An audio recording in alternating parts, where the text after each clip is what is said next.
Hi, I'm Steve Reynolds. Welcome to the RT20 podcast, and here's part 2 of my conversation with Mike Gent of the Figs, already in progress. I'm here with Mike Gent. We briefly spoke about being in the band for 25 years. I asked Pete Donnelly about this in a couple of podcasts ago, about why, what has kept you guys playing together for so long. And I mean, you still seem like you enjoy playing together.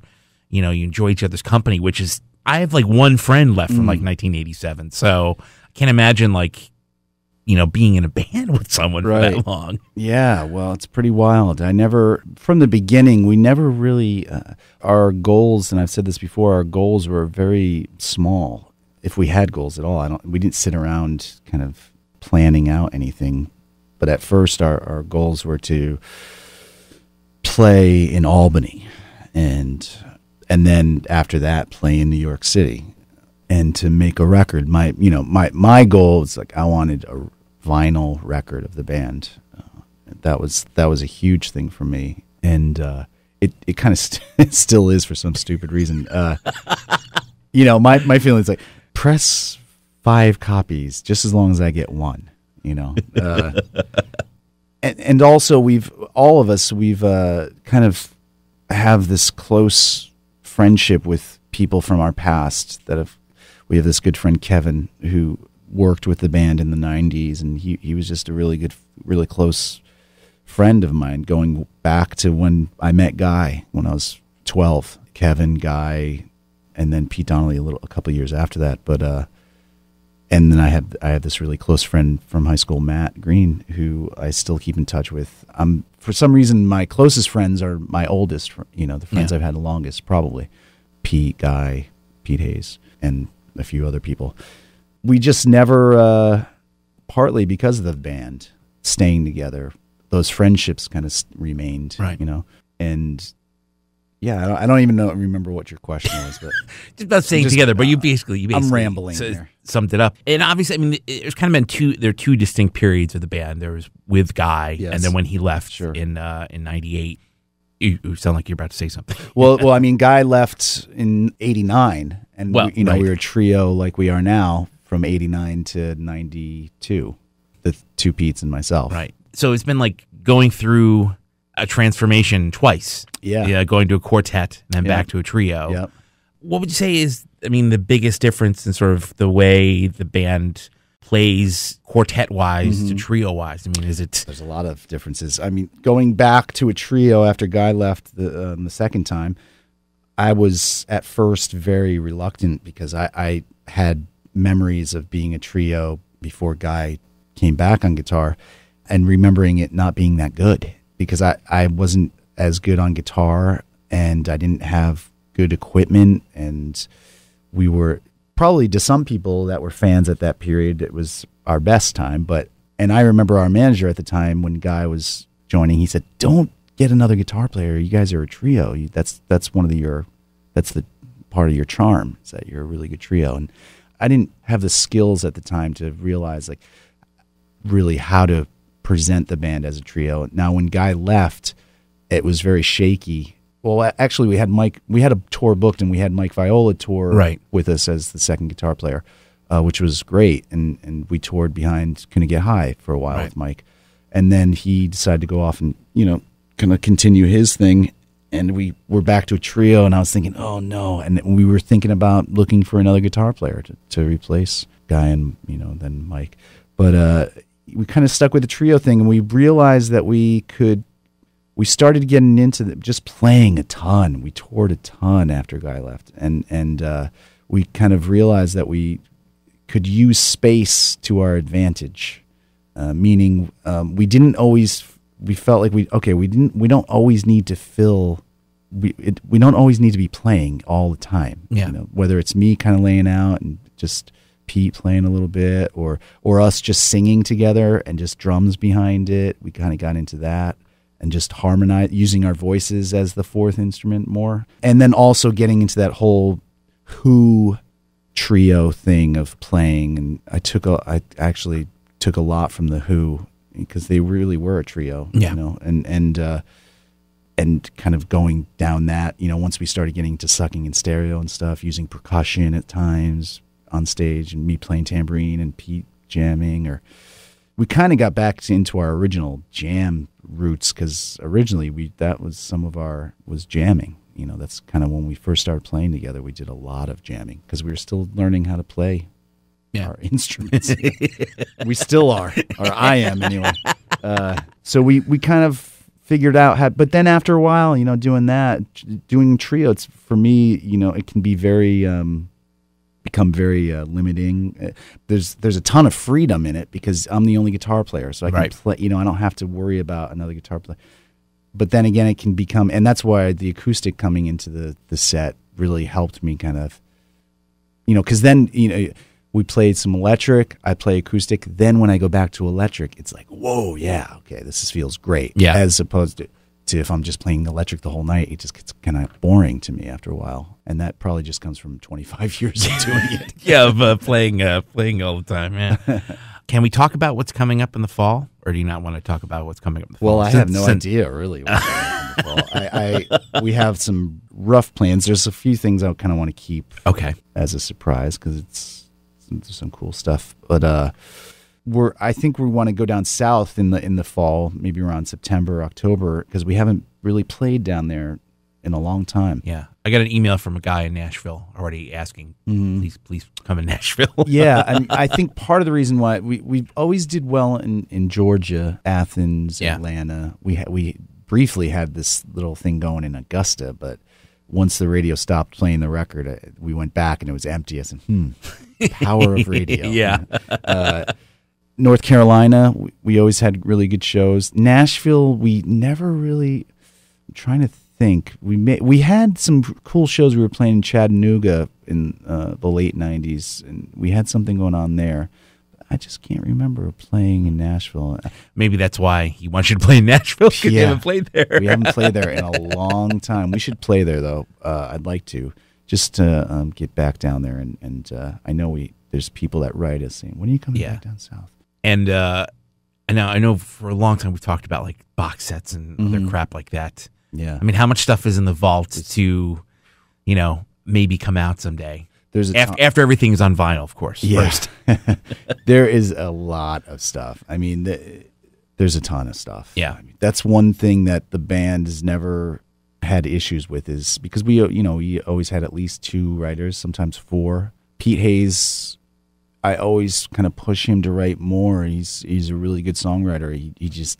He's not prolific at all. I mean, he churns out about 1 song every 4 years at this point, and expects it to be on the record. That's the thing. I wrote a song; it's going on the record.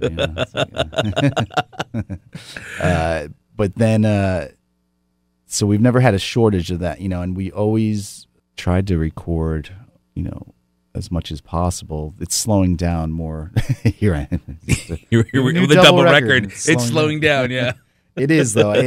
I feel, with the box set, it's just a matter of doing it, and also wondering if people really are gonna, other than our really intense fans that'll buy anything.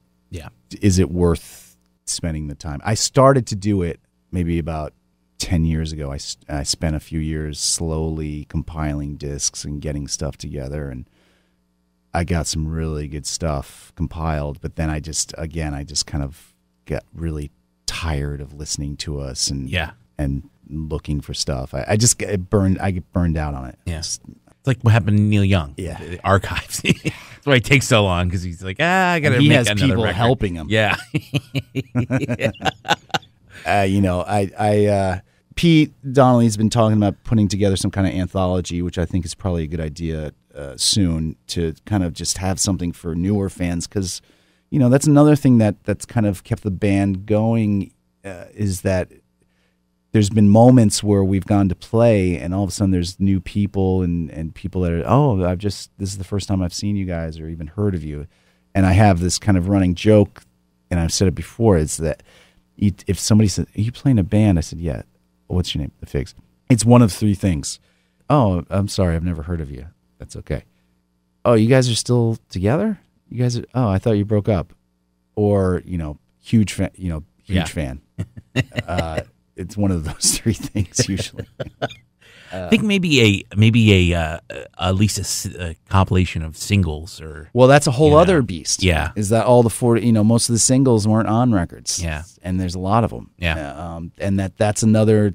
That's just a question of finding all the masters and doing it that way. I know you made a. Yeah, I made the CDR. Yeah, CDR. Like ages ago. Vinyl. Yeah, most of it, right? Yeah, it was all. Yeah, you can vinyl. hear the crackling on those singles. Yeah, there's the singles, and then there's a bunch of kind of tracks that were on compilations or covers that were on the tribute stuff. And there's a lot of stuff. I mean, there's a lot of stuff like that's been released that hasn't been on CD or. I mean, there's a lot of different projects that have been kind of sitting around. There's the DVD. There's these two guys that have been following us around since around the time of Follow Gene, so 6 years filming stuff and wanting to put together a DVD and interviewing people and stuff.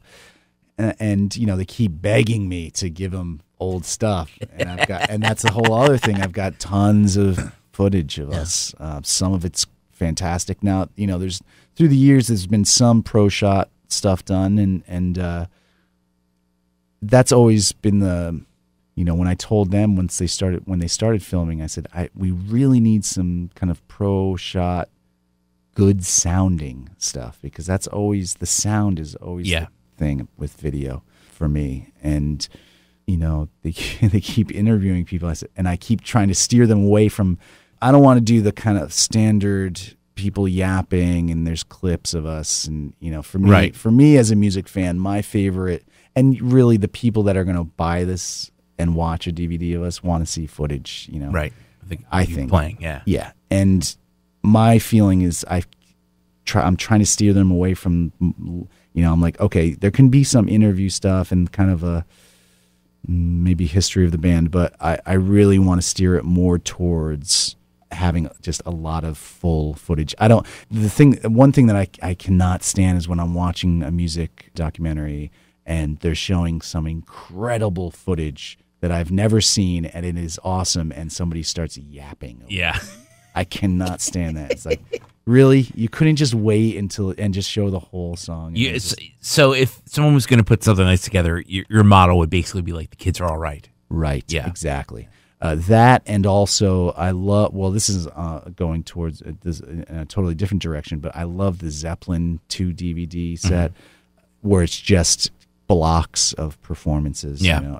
That is something that I would like to put together, because I have some really great stuff. And the guys that are doing the DVD, I think they want to have interviews. And I recently said to them, because I did recently watch The Kids Are All Right, and I said, you need to rent or buy The Kids Are All Right and watch that, because that's kind of like the outline for what I want to do is to have some like funny, I've got some really funny from years ago interview footage of us and stuff, and I think that would be really interesting. And then you cut to a complete song. Right. That's what I want to do. Well, I figure we should play a couple of singles Sure. so people that might not be able to, track down the vinyl or whatever. Yeah. So this is where I go off mic here.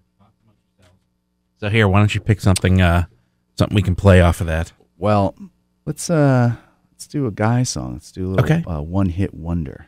All right. This is from 1995, I think. In between Lo-Fi and Banda, I believe. It's either 95 or 96. Do you have liner notes? I think I do. Did I? 96. All right. Square Target. Wow. Seattle label.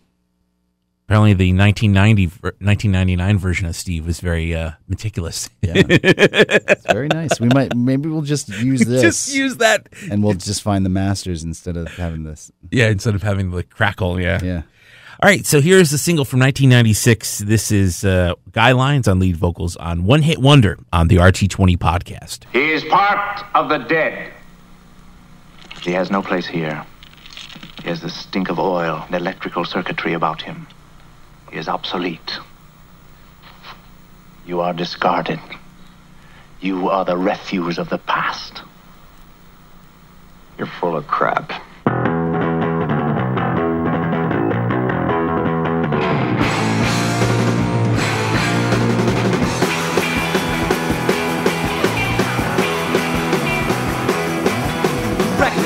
Saw your back.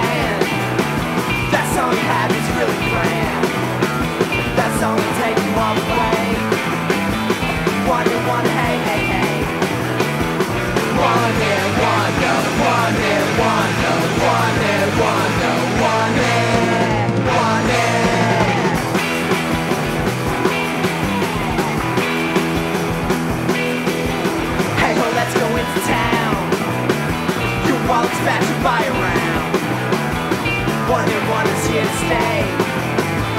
One, hey, hey, hey. One hit wonder, one hit wonder, one hit wonder, one hit, one hit, one hit, hey.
Now we must build coffins. That's all you'll need.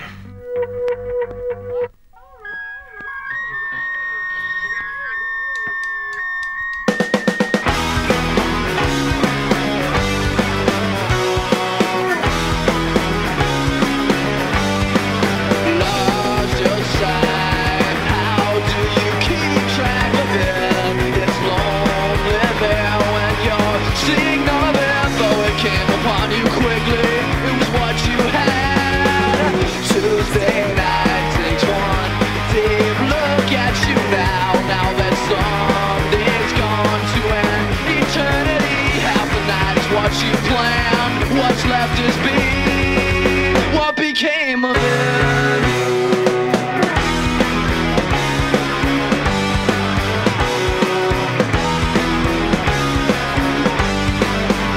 All is left, folks, in a picture perfect night. Oh, I suppose it's planned. Someone, God saves, cried. How picky that was in your hand.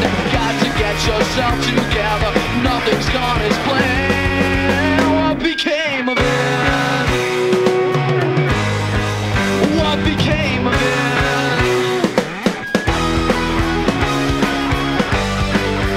What became of it?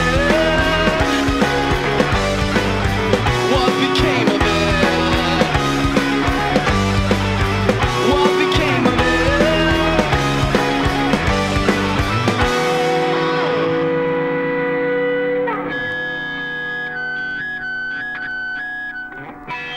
From the flip side of the 5-inch single "Girl Kill Your Boyfriend," which that was very hard to record, getting the actual because it was such a weird piece of vinyl. You should have been using a Techniques DJ turntable that doesn't return.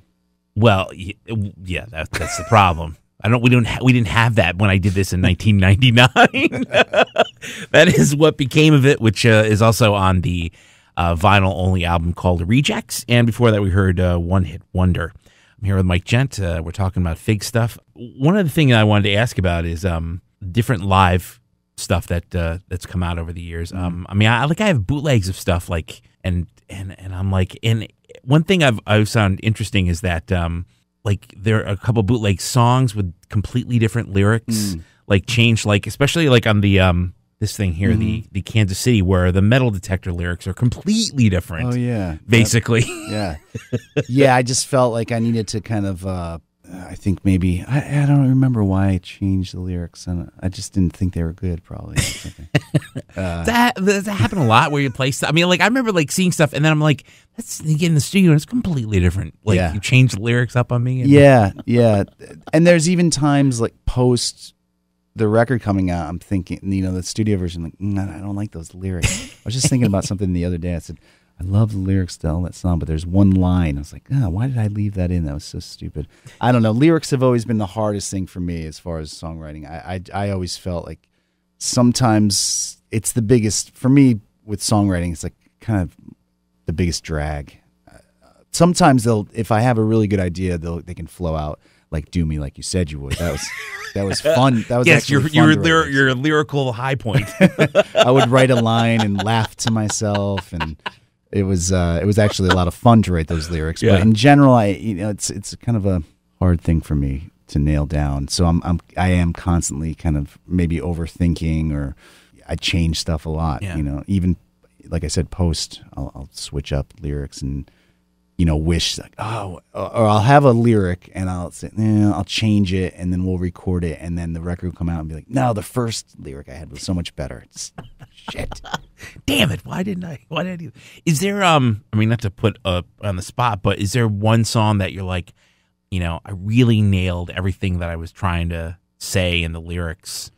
I mean, it's obviously a very broad question to ask you, Right. And I also find it interesting that you write about records and songs within songs a lot, and that's a very hard task to do, to make it interesting, Right. and like to make it work musically, I think. Right. Yeah. I think maybe I went through this little phase at one point where I was doing that a lot, kind of name dropping records. Yeah. Yeah. It comes from just feeling the need to maybe write about something other than my emotions or my love life, or of course that's something that everybody can relate to, love song, and it's sometimes the easiest song to write for me, or sometimes the hardest. Some of my love songs kind of just completely flowed out without even thinking, But wait, I'm getting off the topic of your question. Sorry. It's okay. Yeah, just finding stuff to write about. It's a challenge. Yeah. Different stuff to kind of, and that's what I think the new record's cool, because it's got kind of a different, we sing about a lot of different stuff, I think, on the record, and it kind of covers a lot of territory. But writing breakup songs, I was really good at that, but I've been married for almost 10 years, so I can't tap into that feeling of feeling bad about. Yeah, I mean, it's. And I feel like also that I've done that. I wrote a whole record about it, the first Gentleman record. So, Still the greatest, my favorite breakup record ever. Right. It's a rock edition. Blend the Tracks being the acoustic edition. A big woe is me record. Yeah. Boo-hoo. But at the same time, I wrote all the songs for Sucking, my songs for Sucking in Stereo, and those songs aren't about that at all. Yeah. They're about having a good time, and probably at the time, that I wrote them, just going out and having fun. Yeah. It's funny because the show that we're taping this just a month before the record comes out. The show last night, two of my friends had never seen you guys play, and we're like, 4 songs in, my friend John just tapped me on the shoulder, and he's like, gives me the big thumbs up and a smile. That's good. He was just like, he's like, oh my God. And then they started feeding me beer. So that was I'm glad we sold them on the first 4 songs. I remember them being very sloppy and me forgetting chords and kind of being like, whoa. Sometimes with the band, it brings us back to the question, like, how have we stayed together for so long? One of the things that I love is, going out on stage and still having that feeling of being in this, train that's going 1,000 miles, feeling, oh my God, what am I singing? What am I playing? But, and it's a mess, and we're frantic, and there's this energy though that I love, and almost that challenge of, I'm almost wrestling with the song to maybe it's because we've been playing new songs or songs that we haven't played a lot. Even with old songs, the other night we played in Boston, and we opened up with some older songs and that we've played a billion times, and I was just completely blowing it left and right. I had no idea where I was, but I like that because it's a challenge, and if we were going up and everything was smooth and everything we knew everything and everything was perfect, I don't really like that. I don't like watching it, and I don't like being a part of it, because there's got to be clams and mistakes and stuff. That's rock and roll to me. I enjoy that. I enjoy seeing some, that's why I love the Who so much, because there's tons of mistakes and bad chords and bad singing and everything. But it's so good. Yeah, I love it. Why don't we play a couple of live tracks so people have an idea? Do you want to do something from the Kansas City or the other live records? What do you want to? I like what I really enjoy from that Kansas City show is Every Night, a Guy song from Bonamacho. He kind of brought it back to the way it originally was when Guy, Pete, and I started the band. That was a song from probably around 1988. Wow. And this live version is more true to the original version. For some reason, we thought, hey, let's do a country version and put it on Bonamacho. And yell out circus part in the middle for no good reason. That recording is a prime example of putting a band in a studio for 2 months without, with a producer, but who has no say in what we were doing at all. Out in the country with lots of drugs and alcohol. and insisting that it goes on the record when, after Capitol says, we really feel like we need to take off some songs, that being one of them, Every Night, and us fighting to keep it on the record. Why, I do not know. But hey, I don't know why they didn't put out Bad Luck Sammy's the first single. I will question that till bad. Yeah, that was their mistake. That was a bad mistake. All right, so from the recently issued on vinyl, March 28, 2001, Kansas City, Missouri, The Hurricane. This is some live figs and Every Night on the RT20 podcast.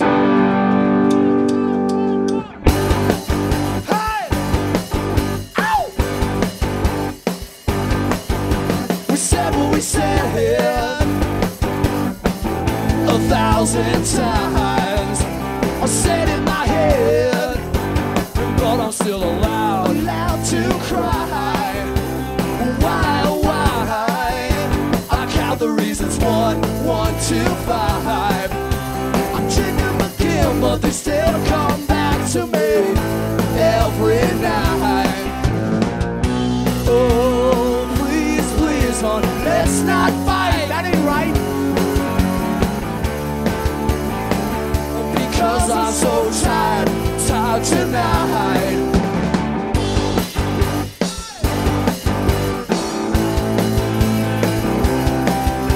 I kick myself. I say, why should it have to be so hard to losing game? And I forgot my lucky cards.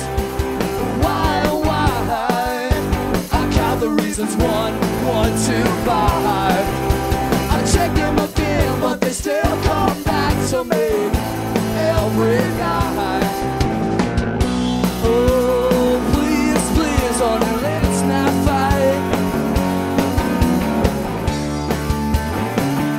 Because I'm so tired tonight.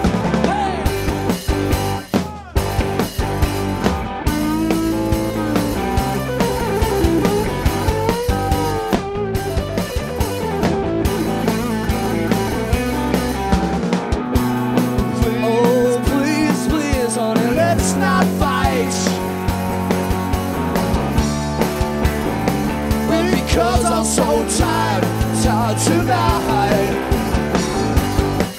Oh, hey!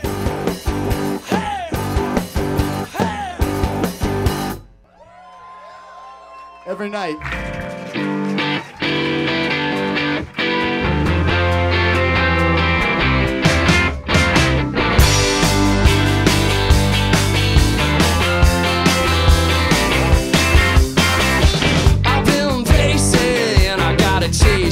Never gonna live it down. I turn to chasing, cause I've wasted more than I should ever tell. I'm thinking that I might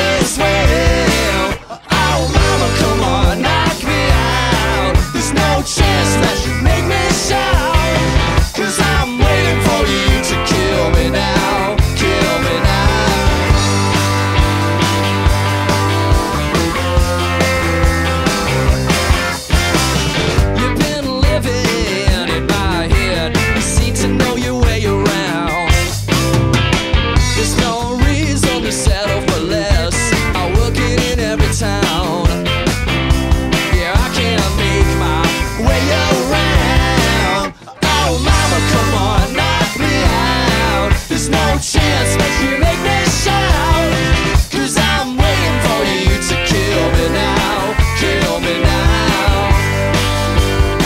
I ain't raging, I got the patience. It's not a race, I don't hurry at all. I trade places with someone I hate to stare them down for a while, while.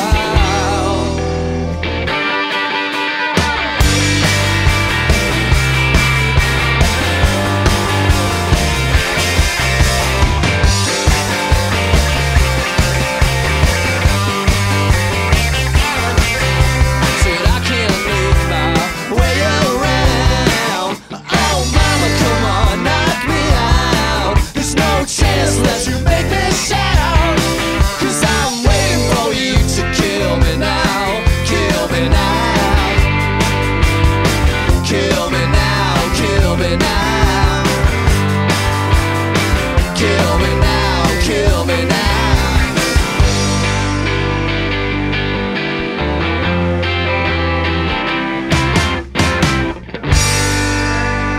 From Continue to Enjoy the Figs Volume 1, that is Kill Me Now on the RT20 podcast, recorded in the basement of your house in 2005. Yeah, when we lived in Providence, I thought, oh, I want to try to do a live record, and let's maybe just do it at my house. We just threw this big all-day party, and we kept on playing sets. And maybe a day or two before we did that, I hurt my back really bad, and I could barely stand up. It was really bad. It's very strange, too, because I rarely ever have back issues. But I pulled something, and man, I was in pain that whole time. I could barely stand up. And I, drank a lot of beer just to kind of kill the pain. Yeah. But it was fun. I remember being a lot of fun. I mean, you had kind of a barbecue. It was the summer, maybe the end of the summer or something. A lot of people came down from Boston, and we just had a party and recorded it. It was cool. I really enjoyed doing that. And that's kind of how that was right before we went in to record Follow Gene, and we kind of wanted to keep that atmosphere because we always felt played better when there was people watching us. Yeah. It's hard to kind of get excited when it's just the three of you sitting in a studio with maybe an engineer, going, play it again. It's like, how do you get inspired? So we kind of took that live record vibe, and when we were recording a lot of Follow Gene, we would just tell people to come to the studio and hang out. So we'd cram all these people into the control room, and I think you can maybe even hear at the end of Regional Hits. Yeah, if you turn it up, you can hear people cheering. Yeah. So we're like, we're recording a studio record, but come into the control room and applaud us when we've finished a take. Well, it's funny because I just was one of on the Go Metric website the week this record comes out. There's 5 of us who wrote about 5 of our favorite Fig songs, and I wrote about Regional Hits, not the studio version which has it, but the live version because there's a woman after Brett does the guitar solo. There's a woman you just hear her go woo woo woo, like it's the greatest scream. And I was just like, that's exactly what the Figs make me feel like at shows, Yeah, that's kind of what I like about that live record is that it does give you the kind of just fun sense of the band, and that's kind of been fun has been very important in this band's lifetime. If it's not fun, it's a drag, and I've had a ton of fun playing with those guys for this long. And on a side note, I really wanted to call that "Continue to Ignore the Figs," but I got outvoted. You got by the outvoted. Pete's. Yeah. I said, all right, to enjoy. Well, Mike, this was a lot of fun. Steve, I'm glad we got to do this. Thanks, man.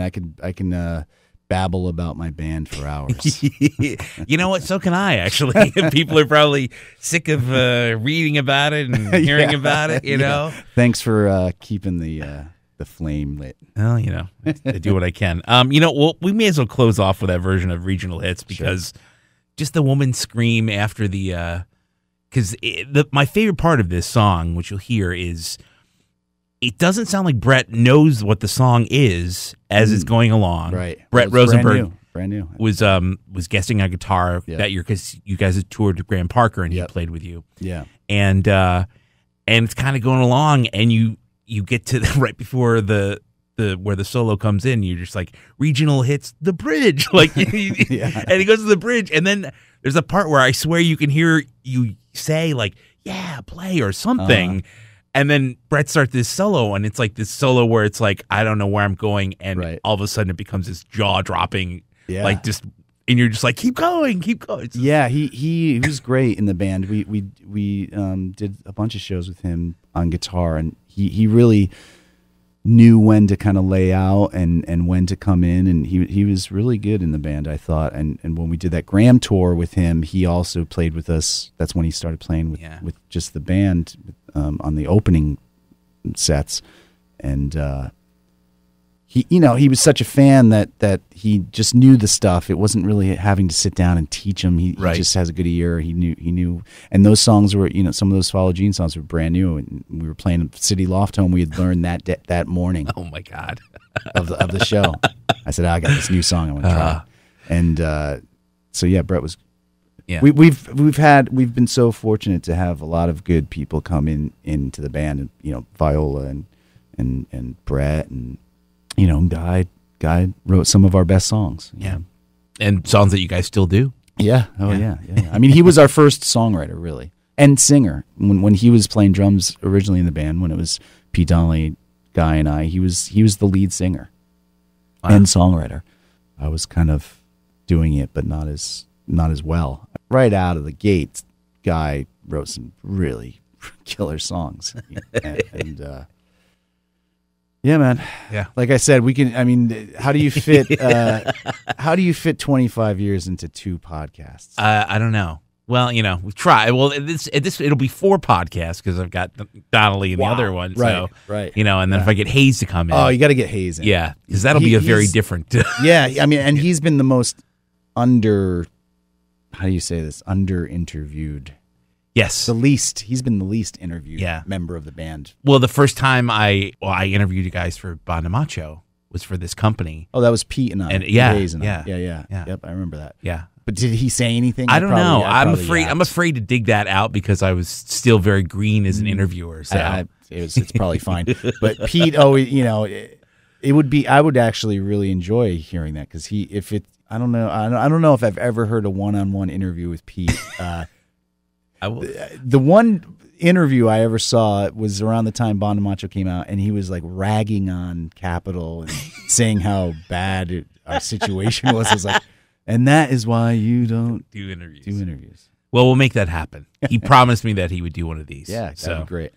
All right, so we'll wrap things up with a great, just sprawling, raucous, out of control live version of regional hits, wrapping up this edition of the RT20 podcast. Peace.